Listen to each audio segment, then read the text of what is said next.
and welcome to another episode of DIOTALK. I'm Dio, that's Talk. My guest today is multi-talented. Ladies and gentlemen, give a warm welcome to Adela-Adriana Moscu. Welcome to the show. How are you doing? Thank you so much for having me at your in your show. I'm doing fine. I'm a little bit excited and nervous at Yes. the same time. Well, same here, same here.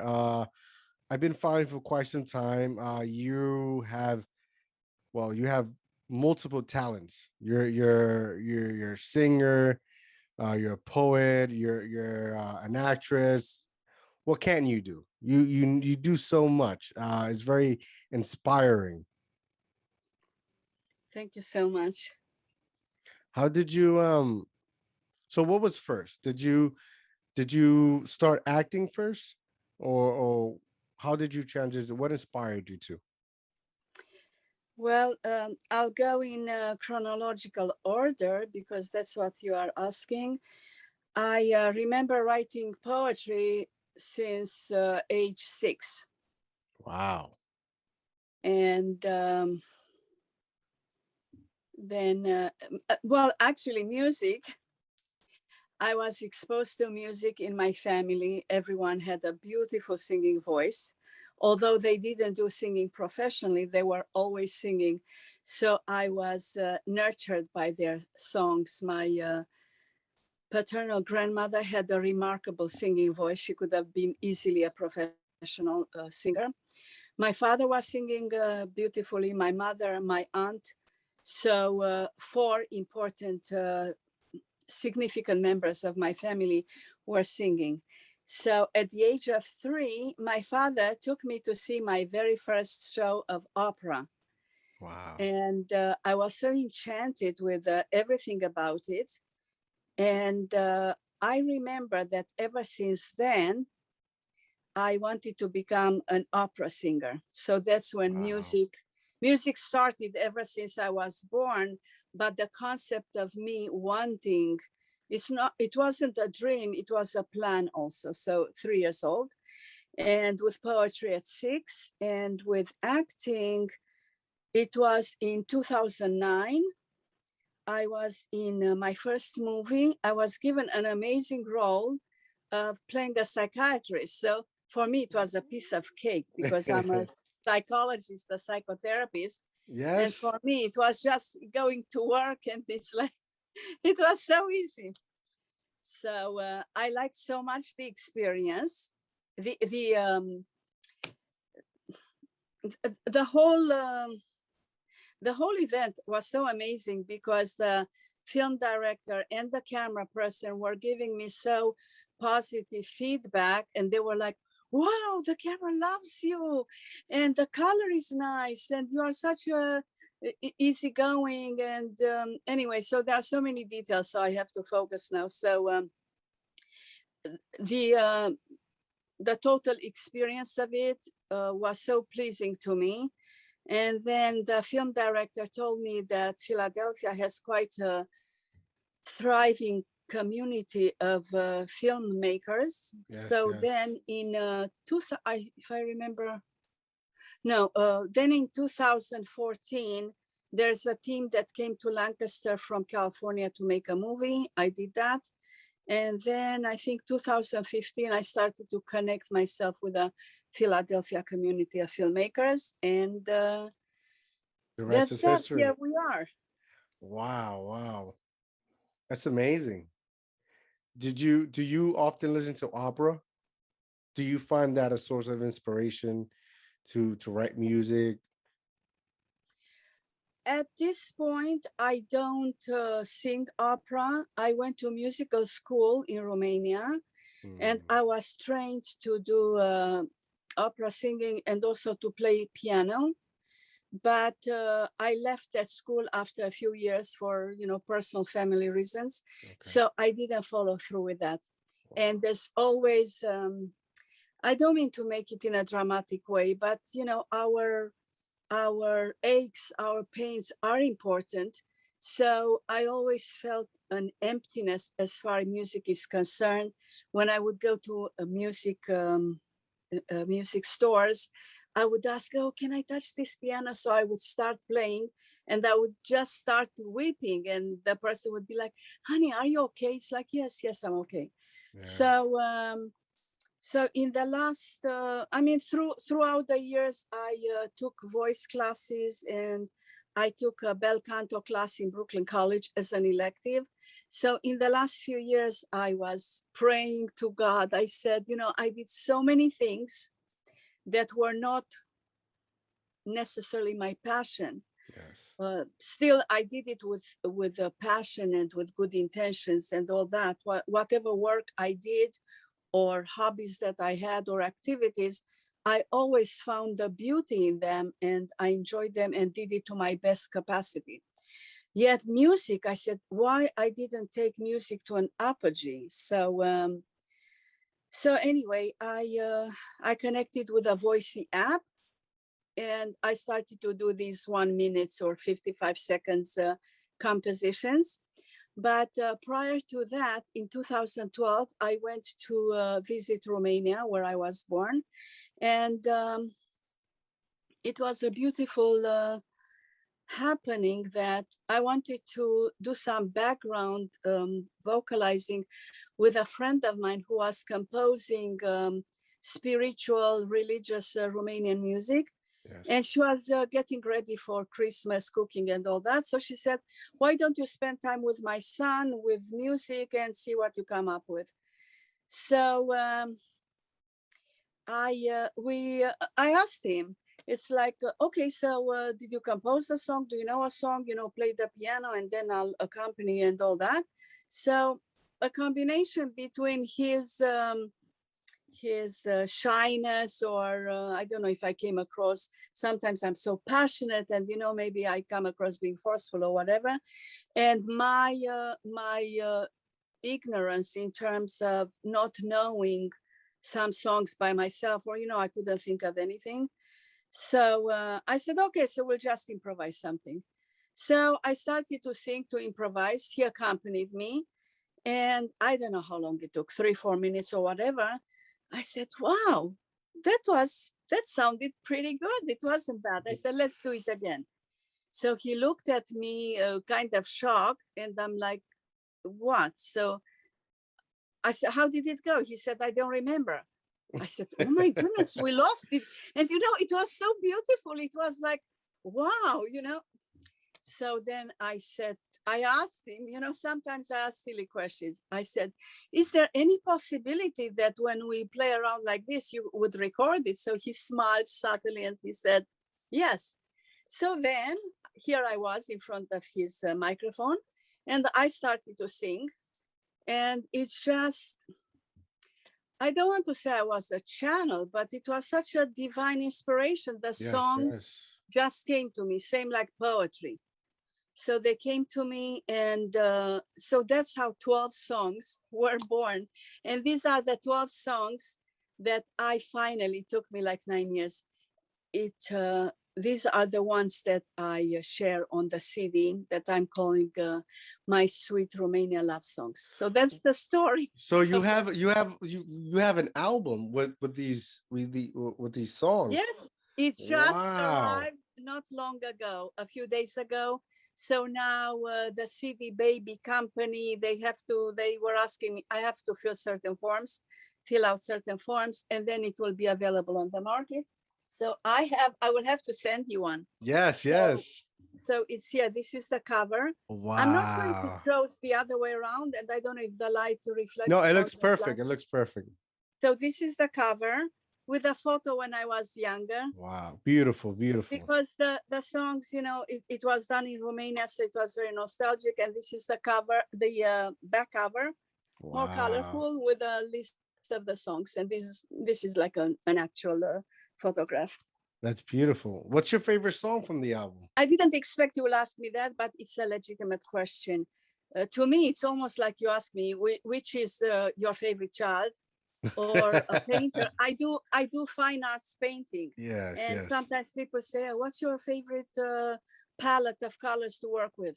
I mean, I don't know how other artists are, but I love all colors, all hues. So each song Each song has Its meaning and it's beautiful in its own its way. meaning, and some of them are nostalgic. Like some people listen to them and they say, "Oh, they're so nostalgic. Why?" And I say, "Well, I think that immigrants can relate to that very much. Yes, yes, That when one leaves the country where they were born, depends, the longer they stay there, the stronger the connection. But when you leave, you, even if one adjusts, I mean, I'm speaking from my experience, and also I heard some other people sharing the same, so we have a common denominator. Your heart, part of your heart is always there, so there's nostalgia and longing. Even though I'm so elated, I feel myself blessed, privileged to have been able to come to United States, and I came in wow. such an easy way. Nevertheless, you know, whenever I visit, it's like, oh, it's such a delight. It's Yes. wonderful experience. Do you visit often? Not as much as I would like to. I would like to go once every season. That means 4 times a year. That'll be perfect. Yes, you know, to celebrate different holidays, and to have different projects with different colors, the Yes. foliage of the autumn and the bloom of the spring and all that. So no, I at the time when I published a book, I have a poetry book. You also have a book. Oh my God, you're in everything. Like you're so multi-talented. Like I mean that from the bottom of my heart. What's your what's it called? Your book? My book is called The Dance of Longing. It's a Okay. bilingual book because now I get emotional. I wanted to honor my roots and at the same time to honor the country that adopted me and I Yes. adopted.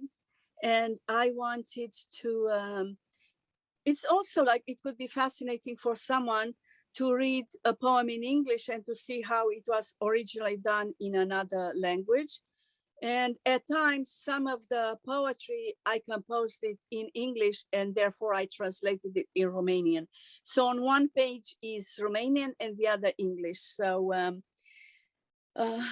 Was so it it's a was it difficult translating to English into your native language? Or was it You know what it is? When you ask about difficulty, sometimes everything is difficult for me. yeah. Even when I cook, I always cook with love, with passion. I pray over it. And it's difficult in terms that I don't know, will it taste good? Will it be amazing? So Mm, it's the difficulty, the unknown. So I have difficulty with many things, like sometimes making a decision. It's like, oh, I have such a long laundry list, part of it laundry also, and what will I do next? Will it be this and that? So I have I have difficulty, you know, even with this interview.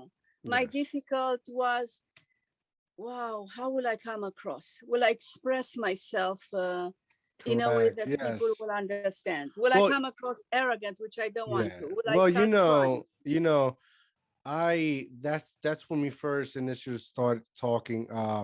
I expressed to you it's unscripted because I never want to feel I never want my guests to feel like to be nervous. I want it to be fun. I want them to be motivated. Right now, you're killing it. You're a painter, you're a singer, you're an author, you have a music album. Like you've done so much that a lot of people have not done the minus thing you have done. You have so much of accolades and accomplishments. Like it's beautiful. It's amazing. It's so inspiring, and I tell my guests all the time, you come on the show, it's I want to talk about inspiring people. Tell me your story so that whoever's listening or watching can feel that energy, right? Because more than ever now we need people to inspire.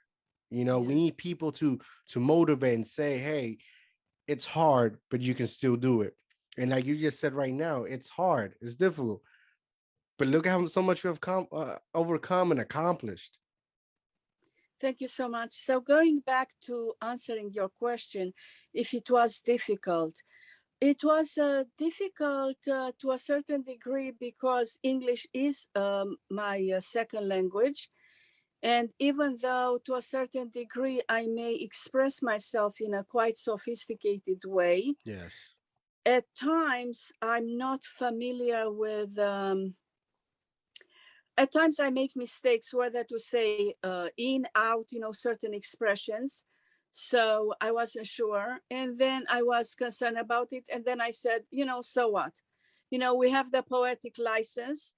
So if the translation may seem a little bit awkward, because sometimes it is, I mean, translation in itself, it's an art. So I took it upon myself to translate because I thought when I translate it, also it will my creativity will be infiltrated within the translation itself. And I was having dialogues, monologue at times, saying, "Okay, relax. So what if it's going to come across this way or whatever?" The same permission. I mean, the arts are so wonderful because in arts we can be so free. We can paint a tree in any color we want. Purple, whether purple trees don't exist, we have the freedom to color it purple. So in poetry we do that, or when we write something, creative arting, creative writing. So I would say, if one would ask me what's the most powerful thing about art, I would say art is healing. It's so transforming. Art is so instrumental. So Oh, that's beautiful. It is. It is. It is. It is. So you paint. You're an author. You release an album. What else have you done? Like it's incredible. my main body of knowledge is psychology. I started to study psychology since age 17. Wow. And I went to Brooklyn College. So I received a Bachelor of Arts in Psychology. And then I went for my master's degree in clinical social work, becoming a psychotherapist. Wow. Wow. Wow. And at what age you arrived here to America? 17. 17. You realize that not people that have was born and raised here have yet to accomplish the minimum of what you have accomplished. Like you I don't compare myself with other people. And all my life, I was doing so much. And I even did, like, when some people are surprised that I did so much. I'm shocked they are surprised. So I think what happens, it's a combination of things. I grew up in a family that valued education so much. And then also, I see that with people, not necessarily with education, with studying, but with accomplishing things. When people leave their country, I think they do something to compensating the missing longing for their country and family and the culture and all that. Then when they are especially in the land of opportunity, the great America, United States, then they work so hard to accomplish the 5 houses, the big car, this and this. And I think I'm sure when I look back and I analyze, I'm always analyzing and doing self-introspection. I always had a need to accomplish things because of that. But also, I'm fascinated with learning. I love to learn. It could be anything: cooking, uh, sewing. I love to go to Home Depot. I'm fascinated by Lowe's, Home Depot. I look at things and I'm like, wow, how could I make a bag out of this? Or those screws, I could make jewelry. It will be industrial, and then I could put crystals. So I'm always stimulated by everything. This life is so fascinating with so many opportunities to have fun that if I would have 100 lives, I could not complete or go through all the things that I would love to do. I'm so excited. I'm like a child in a toy store. It's like, wow, I could do this. I could go to this store. I could. So that's where my joviality comes, because I'm so that's excited beautiful. about That's life that's and I adore people. that's beautiful. I wish a lot of more people from here had that mentality. Yeah, you hit something, you said something that you don't compare yourself to no one, and I think that's beautiful also because we live in a world that they're always compared to somebody, and being themselves, it's the best thing that God ever gave us. Like, have you ever thought about teaching? Like, because you have so much wisdom, you have so much like life experience that can inspire anyone. Thank you so much. Even though I'm called at times the queen of optimism and I basically share fun stuff, I think it's important also to be genuine and show your true colors. So when you ask Yes. me about teaching, no, I never thought of myself as a teacher. First of all, I value so much teachers. They have such an important role in society. Even if one teaches one person only, or if they teach, they give a TED talk or whatever.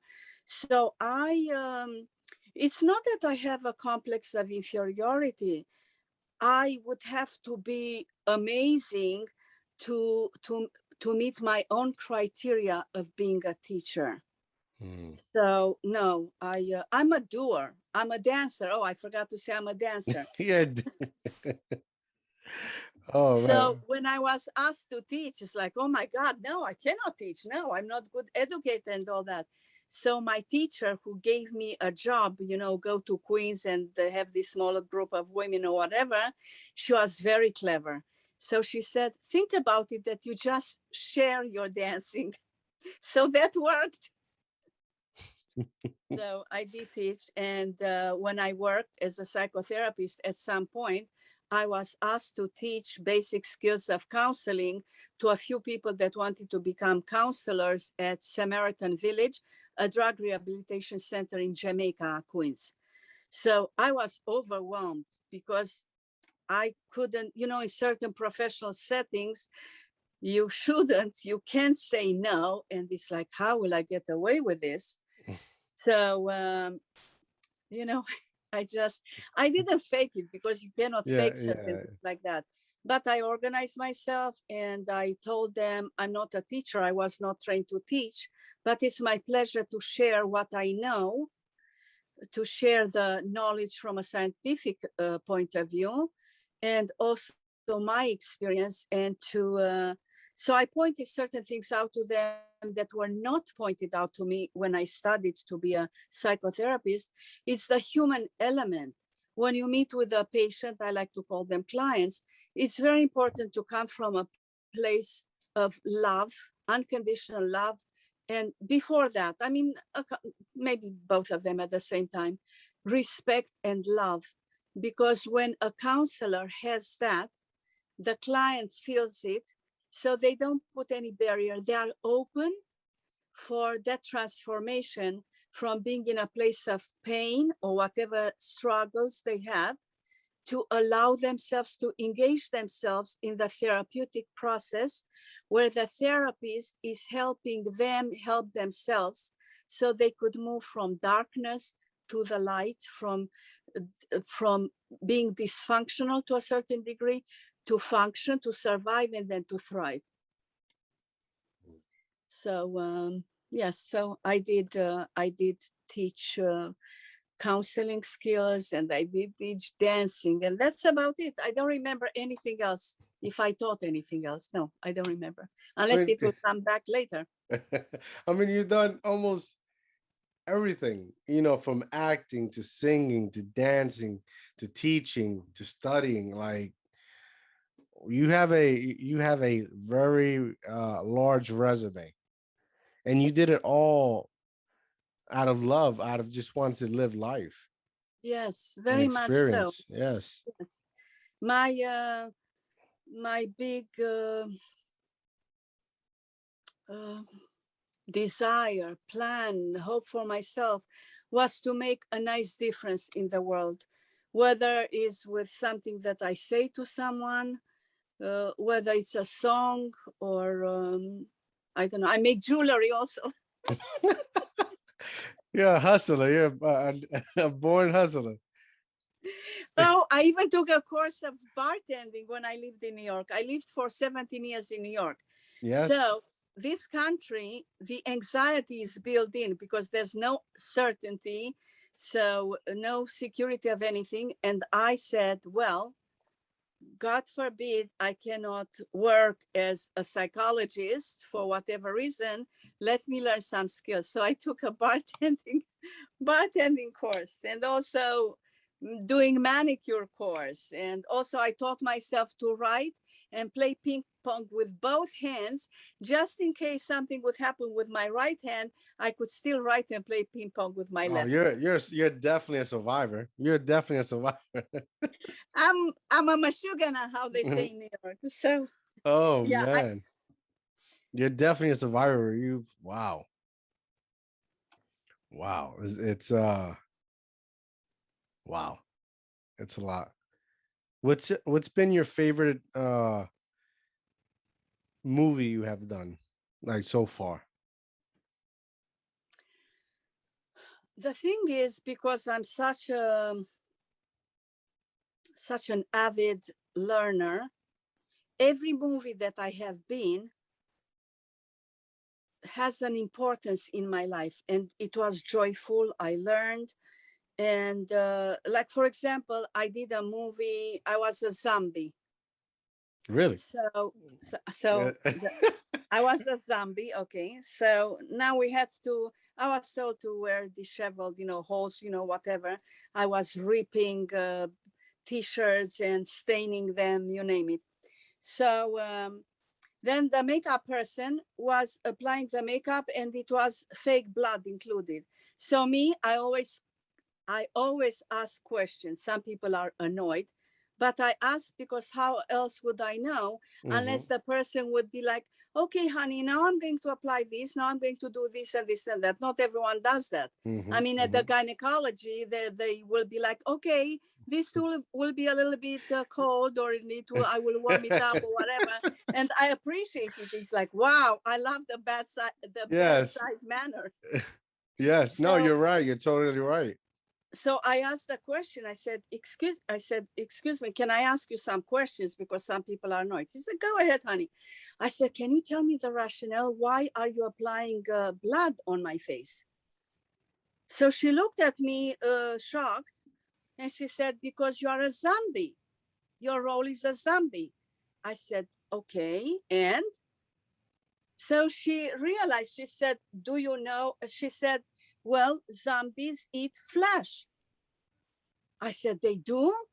So she said, what did you think a zombie is? I said, I thought a zombie is like a naughty ghost. So of course everyone in the room was laughing and all that. And I was like, wow, so anyway, of course, I hope my grandchildren won't see those movies until they become teenagers or something, because they will be scared about grandma and have nightmares. But so that was the value in that movie. Then I could say benevolence, which is produced by Zay Rodriguez. Zay, my man. And, oh, it is. I am in tears thinking about it. When he sent me the script, I read it right away. I felt so connected. I had goosebumps. I'm like, I was born to do this character. So I did it. We completed. Hopefully, I pray I did a good job. I love the message that it sends. The script is so beautifully written, and the whole the camaraderie that we formed with the cast and the crew, and I just I love it. It's so close to my heart. So you see, it's different experiences. Yes, yes. I was in a movie where I had two roles, being a psychotherapist, which of course it's so easy and fun, and it was unscripted. He said, Yes. I'll play the patient and you do your thing, and then also I had another role. So it was amazing to have kind of two lead roles in it, and that's a fascinating movie. It's called Test Subjects. So of course that's close to it's very complex, very intricate. It's a difficult watch, but I think it raises consciousness about mental health, which I Yes. think it's so important. My goodness, society needs to learn so much about Themselves and one another. themselves, about others, learning to really have compassion. There, I myself am judgmental at times. I don't want to, and then I catch myself. Compassion is very important, and I think the role of art and films are so powerful, because what is harder to convey in a written form, and also not many people like to pick up a book and read, or they pick it up and it's hard for different reasons. But with a film, we could have an impact. Like, it could be even a 5-minute film or 2-minute film, that you could have a remarkable impact and create the opportunity for people to have an epiphany. Yes, yes, you're So absolutely it's right. amazing. So that was an amazing movie. I've been in the latest project that I was in. I think it's a fascinating movie by Lavita Cameron, Red Light. Really. So I cannot wait until it will be revealed to the public. It deals with sex trafficking. Wow. So it's powerful. I didn't have a nice role. I like to have a role of an angel and someone that does good and all that. At the same time, being an actress, I like the experience of doing different characters. So with Zay, I was so fortunate, blessed to be also part of a comedy, Fighting with Neighbors. That was so much fun. And then Saturday the 14th, part 2, which is a horror with some comedic Yes, aspects of yes. it. So you see, each movie introduces me to a new world, new subject, new challenges, because sometimes we have to repeat on, and sometimes I make mistakes. I think I know it, and then I may get nervous. I start laughing uncontrollably. It's like, okay. Or I mess up the line, so which is okay. I learned to accept that it's okay to make mistakes. It's part of the process. And that's the beauty and easiness of being a film actress, because when you are on stage with theater, it's a totally different experience, beautiful as well, but different. But you cannot make mistakes there. And if you make, you have to be so Yes. savvy to know how to recover from that. Have With you done film, theater as well? I didn't, I Or took a tried? theater acting class in Brooklyn College. Okay.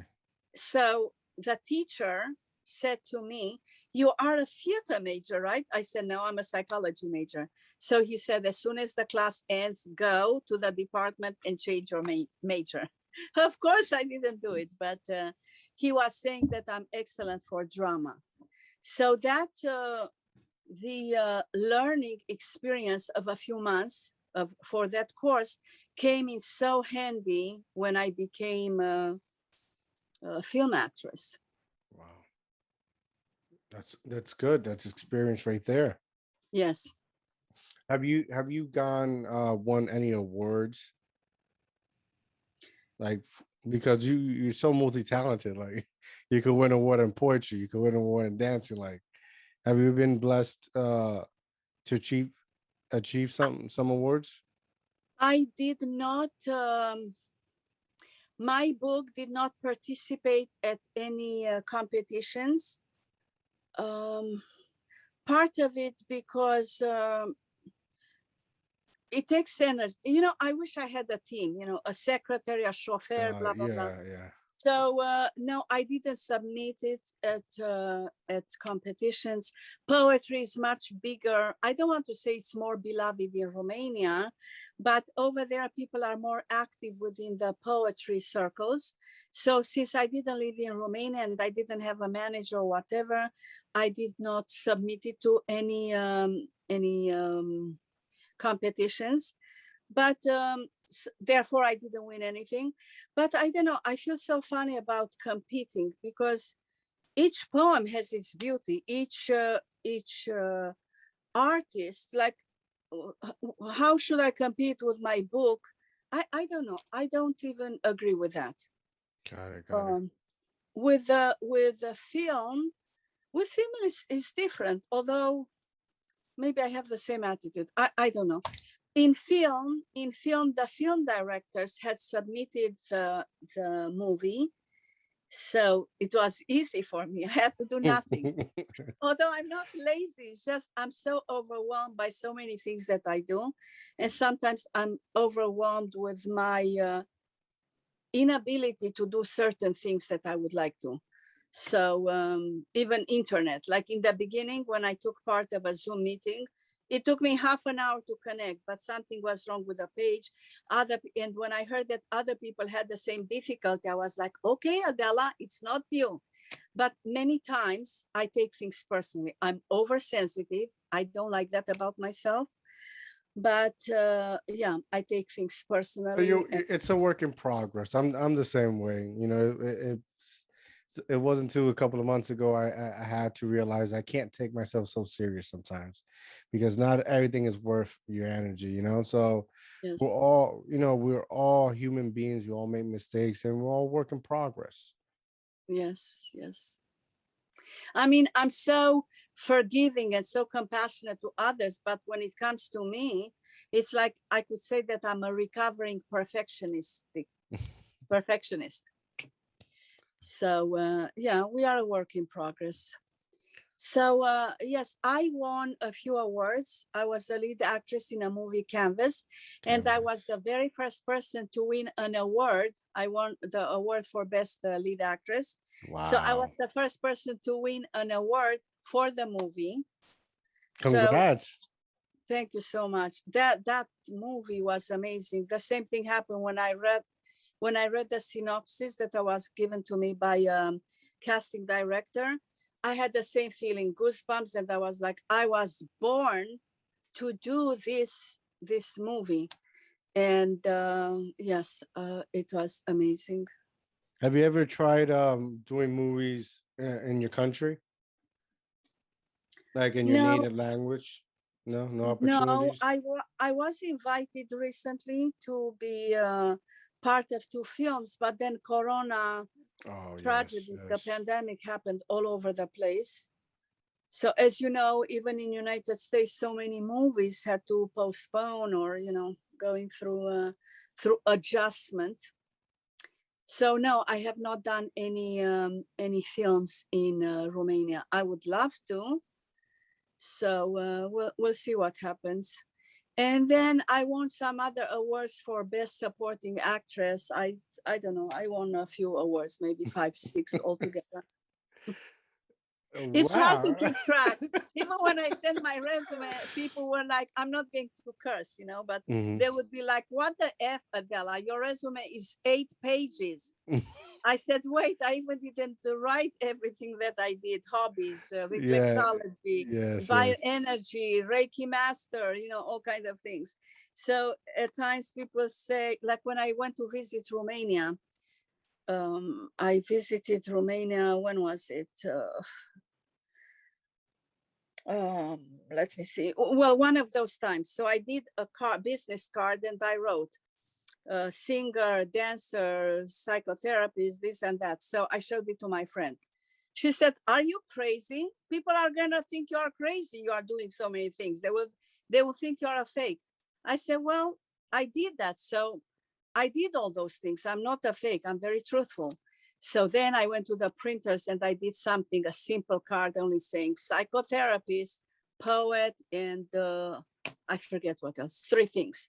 So I had them and I said, "But look, this, the one that has so many things, it could be such a conversational piece. Let's Yes. say, because I'm so friendly. So whenever I travel, I end up connecting with people and we want to keep in touch for the rest of our lives and all that. So I said, imagine I'm in the airplane and over there the space is small, kids are crying, this and that. You cannot talk so much about yourself. But if someone says, "Oh, you look fascinating, would like to keep in touch," then I give them the card and it's like, "Wow, you did this, you did that." So I said that card is good for conversational piece. The same thing like when you go to a party and if you are shy and you are not that much a social butterfly like me, then if you have a nice brooch, that could be a conversational piece. Someone will be like, "Oh, that brooch is so beautiful. Is it Art Deco or is it Art Nouveau or is it silver or is it platinum or stuff like that." Wow. Where do you currently reside? Are you in New Jersey or in Philadelphia? I live in Lancaster, Pennsylvania, which is about Oh, an okay. hour, a little bit over an hour from Philly. Okay, okay. Wow.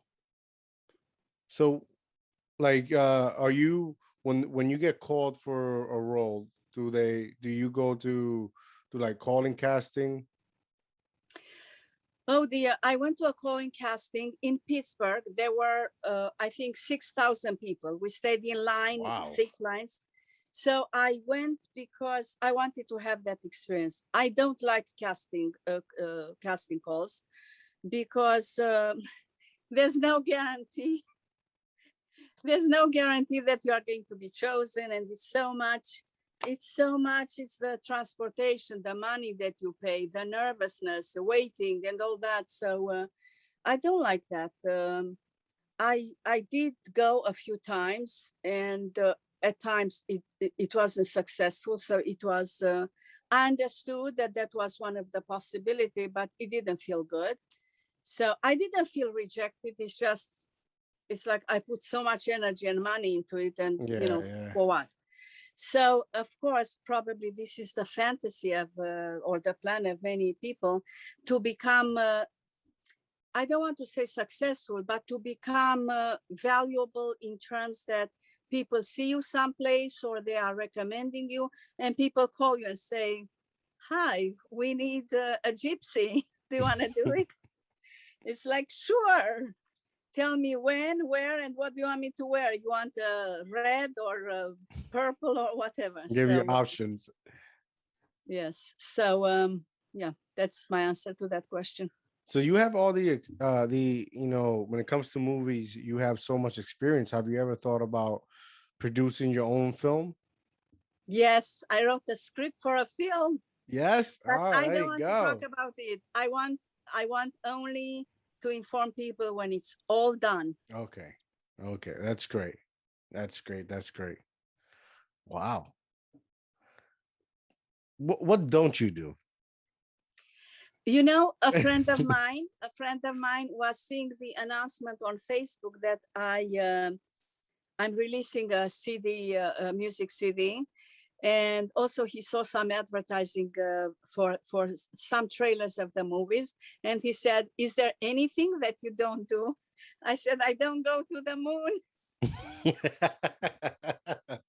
Well, there are so many things I don't do. I don't know how to bake. I tried.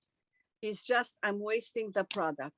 I cook very well. I shouldn't say it because in my culture, when you say something, "Oh, I'm good at this and that," it's being viewed as very arrogant. So Yeah, you you have don't want to to brag. allow people to say, "Oh, Adelita, she makes so good a stew or a moussaka or whatever." But in United States, you have to say because people Oh, yeah, over here we love to brag about. Nothing. It's not bragging, but it's informing. So Yeah. also, I don't like to do false modesty. I cook good. I cook it with passion. I bake with passion. It doesn't come out, So now, if you ask me, what don't you do? I don't bake well. I don't know how to do tap dancing. That's one of the things on Yes, the yes. list. I don't have a bucket list. I never did that. But I had desires to learn. So that was one of the things I would have liked to learn, tap dancing. I took dances of flamenco, which I adore, dances of gypsy dancing, Indian Kathak dancing, and for 7 years, the main form of dance that I took was dance du ventre, belly dancing, oriental dancing, Got it. Got it. which I adore. It's Wow. such a wonderful complex form of exercise, and it helps a woman become a little bit more feminine and sensual and all that. The same way ballet, when people study ballet, it really helps them with the nice posture and to move very gracefully and all that. So I think that belly dancing definitely enhances a woman's sensuality and femininity. Yes, yes. Wow. What's one thing you wish that uh your country they had in your country, you wish they had it here? I'm sorry, can you repeat the question? What Yeah. would I wish to have here from my Yeah, country? what is one thing you wish that United States had that your country has? Uh, I want to honor whatever answer comes to me. So it's not only about Romania. I noticed that about other cultures. What I miss here, and I'm not saying it in a derogatory way, and I Mhm. hope I'm not misunderstood. What I love about the Romania that I know, because most likely things have changed and all that, what I love about Romanian culture and Latin culture and the different, I love the warmth, the social life in Romania. It's amazing. Also, when I visited Italy, people are friendly. They don't eat at home in Italy. They go to the bar and they have breakfast and their coffee and they talk and all that. So I think here there's a certain rigidity. For example, in Romania, if you go to a restaurant and most of the tables are empty, and let's say one table, only there's a person that sits there. The predisposition, the desire of a person that walks in is not to eat as a separate table, but to say to the person, could I sit down and eat with you? Here in United States, I think, I don't know how people would react if I do that. So over there, it's like people are so jovial. Yes, of course. Or someone is sitting at another table and say, hey, why don't you sit with me? We'll eat together.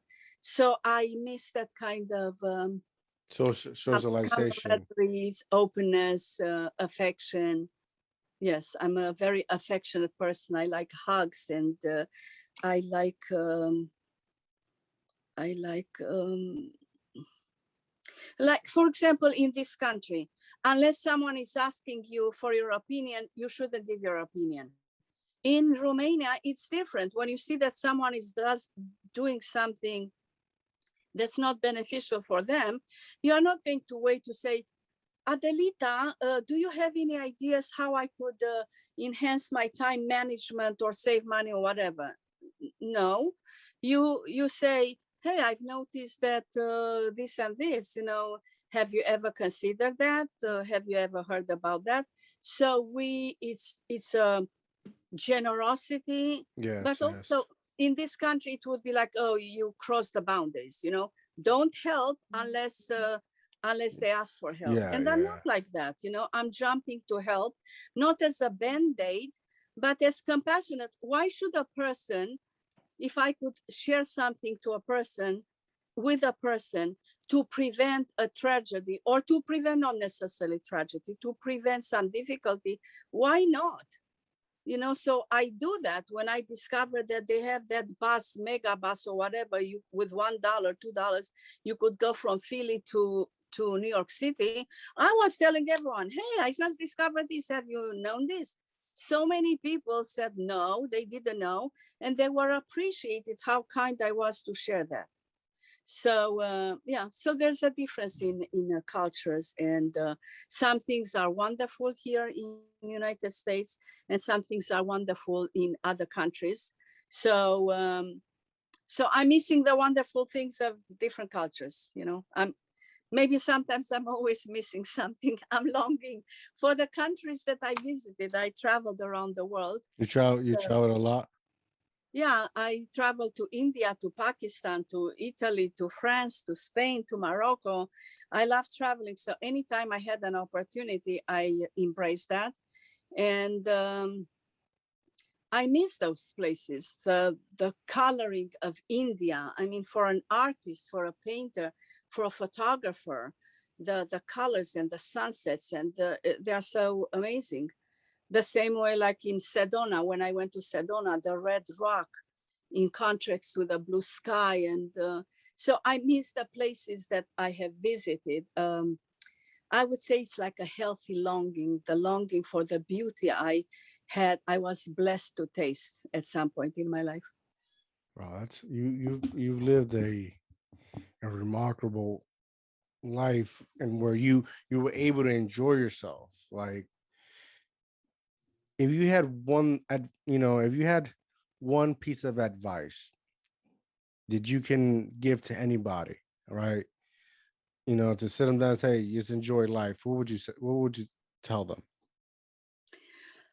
Well, to me, it's not so simple because I cannot have one advice. And people are so different. So different people would need different advices Advice, yeah. specifically designed for them. But I would say, I mean, the advice for immigrants or for poets, or Well, like what? let's just narrow it down, right? Let's just Okay. You have lived a remarkable life. You have traveled. You have seen beautiful things. You have lived. In that regard, right there, living, like, if somebody was, I mean, I'm gonna do my best to paint your scenario, right? Yes. So if somebody's down and you look at that person and all you see is that they're missing in their life is just to live life and enjoy, like you have lived and enjoyed it, what would you tell them? Well, is the question referring to seeing a person down, like observing that they have depressive symptoms, or they are down like they are bored or they are frustrated because they have so much on their plate, or illness, or how? Okay, so like here in America, um, we live in a society in where that we're running in this hamster wheel, right? All we Yes. focus on bills and paying bills and paying bills. And because we're so focused on paying these bills, sometimes we forget to be a parent. Sometimes we forget to be a spouse, a wife, or a husband. We forget to take care of ourselves, right? We need something to Yes. feed our soul, to say that it's worth it to get up in the morning, that inspiration, that little light that's inside of us, that's ticking, that ignites the flame we have, right? Right. But we live in a society like that. That's not fiction, that's actually fact. So like, I'm basically asking, you know what's why it's so important to live a healthy life, and you have to live it, you know because we're working a 9 to 5 or working to pay bills, it's not life. All right. um what you describe, it's very complex, and also it depends. I think that if we would be taught by our parents or the education system how to manage our time, our energy, our money, and all that. I think if adults would have a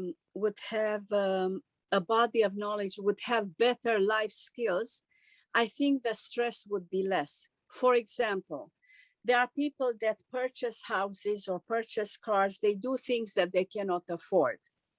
So then it's always the bills. Of course, if your payment for the car is $500 a month rather than 200, you are going to have the extra burden of 300. If you own a house with 5 bedrooms, when you could very comfortably live with 3 bedrooms, of course, the taxes would be less and all that.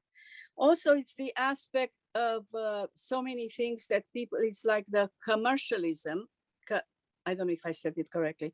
For example, I had a patient, a client that was so stressed and depressed due to financial stresses and all that. Well, what she did, she spent $1,000 for Christmas gifts for the kids when they didn't have money for food. Well, where is the common sense? So I'm not saying it in a judgmental way, but Christmas, is it about so many presents, and why it has to be $1,000 for presents? You could be like, okay, we are 5 people in the family. For each person, it would be $20 or whatever.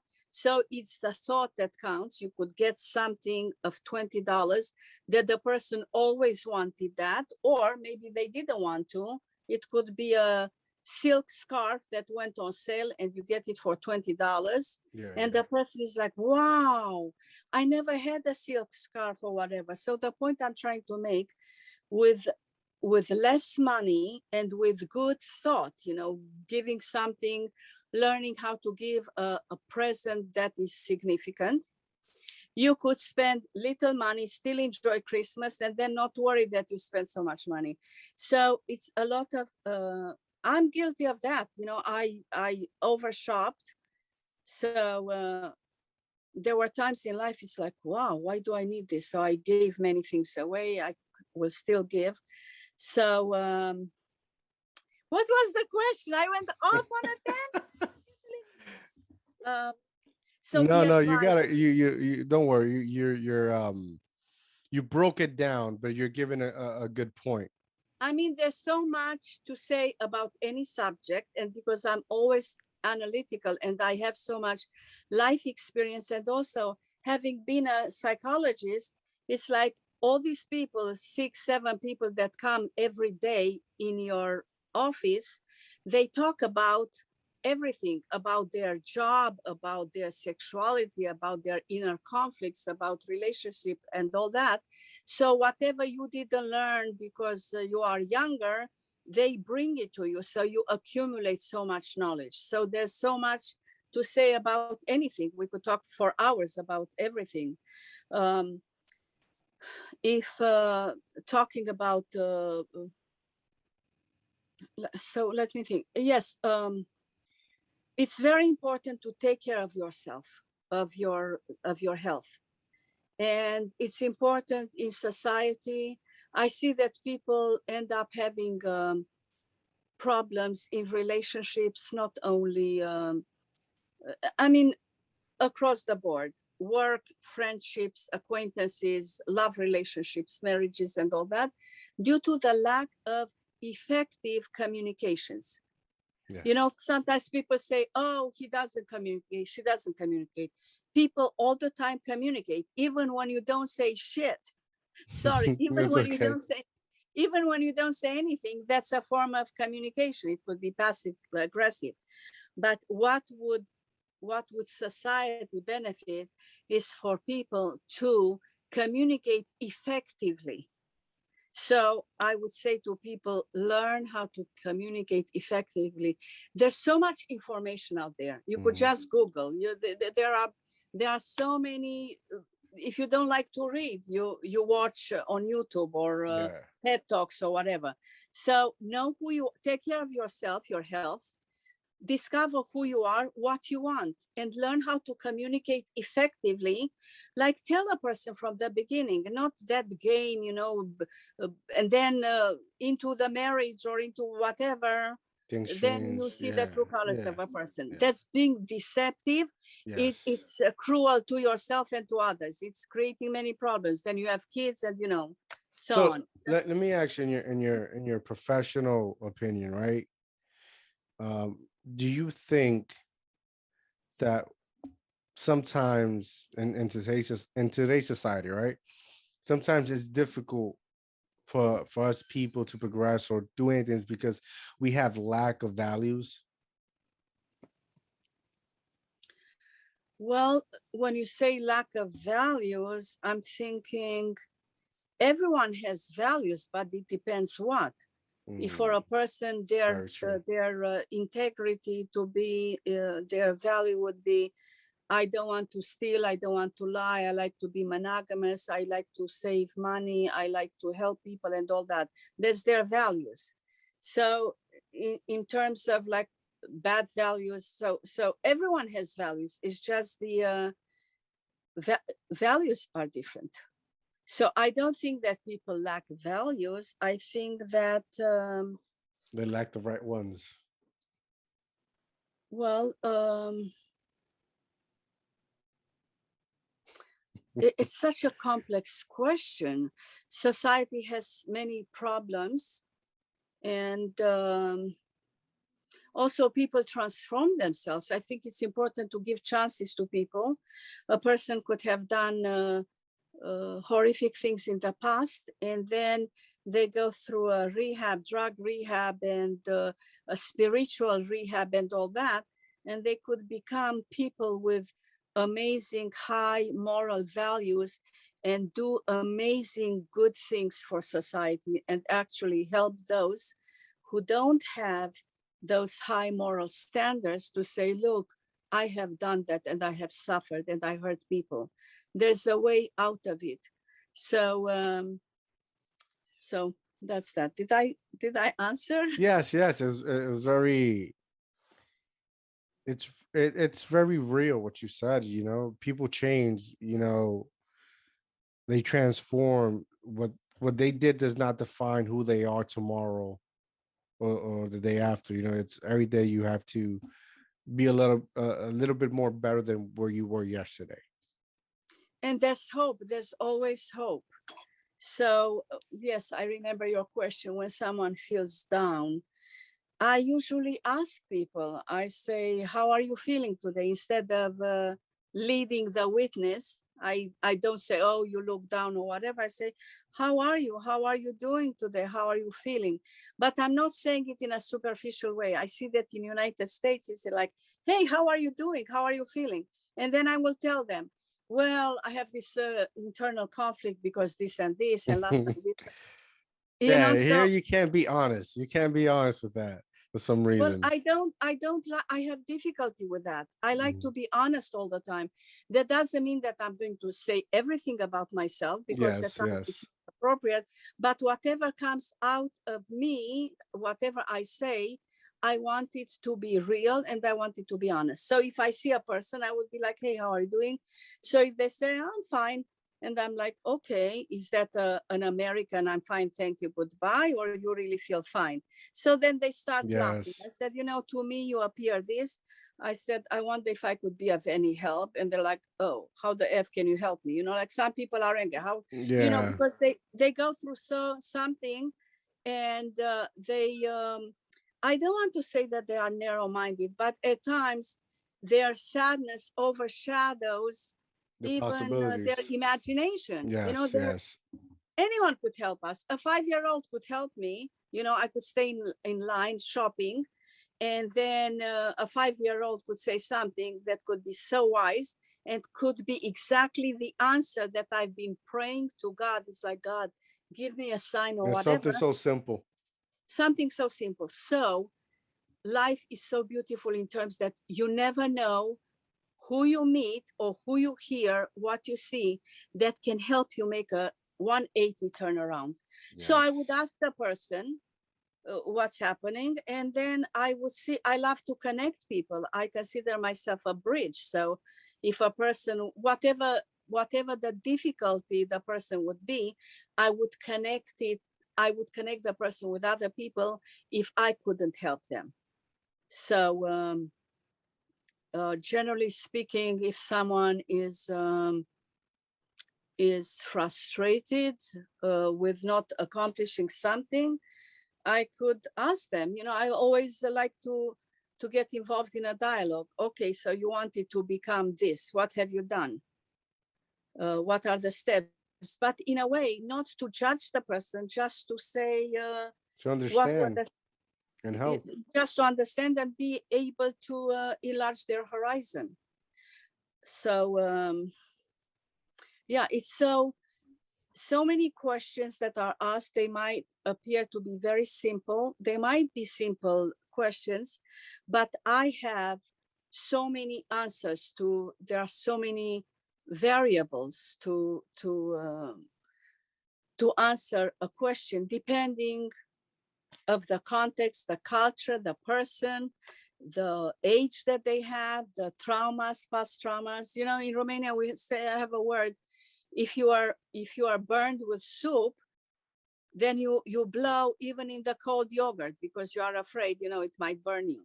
Mm-hmm. So it depends what we carry a baggage. Many of us have unfinished business, and we carry that into our relationships or our jobs. Or so, as much as we don't want to project our values or our luggage, it happens. That's very true. Very true. Very true. So it's good to unfinish business. If some family members are older and they are about to die, it's very important to go spend time with them and ask them anything you want about the family tree or whatever, things that after they expired or they are dead, whatever. Some people don't like to hear the word dead. But it's so valuable to spend time with them, but also to ask for their forgiveness, because also they could transition easier if they know that they forgave a person. And also to tell them, look, at some point in life, I was upset about that and this and that, but I want you to know that I forgave you.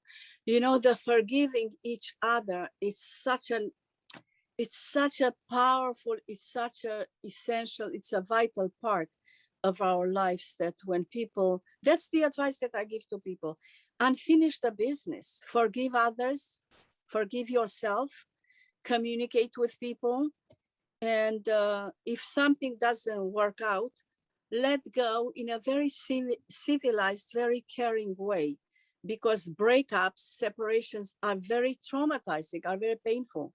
In the beginning, Yes. everyone is happy. Hey, good looking, sexy, this and that. And it's that euphoria. But then separations take such a toll. They take such a negative toll on us. So I say, separate gracefully. Yes. Have compassion for others, for yourself. Take good care of yourself. Don't take things so personally, because so many times, whatever says or does someone else has nothing, absolutely nothing to do with you. Very true. That's great advice. That is great advice. Thank you. Adela, thank you for Yes, joining me today. It's been an thank you honor. so much. Before we go, please let the listeners and the viewers where they can find you at. I keep my name, my real name, in all over the social platforms. It's just that times they don't allow me to do the hyphen. Yes. So it's Adela_Adriana Moscu at Instagram. At Facebook is my real name, Adela-Adriana Moscu. At Twitter, so they could find me TikTok, Twitter, different songs, Mic It or whatever. So they can find me any place. And yeah, that's that. Well, thank you for joining me. It's been an honor. Thank you so much. You're an amazing woman. You have so much life. Thank you for sharing your story, your knowledge. Please let us know when you release the album so so we can listen to. Thank Um, you so much. and thank you for joining me. Have a good night. Have a good night, I guys. love you all. God bless you.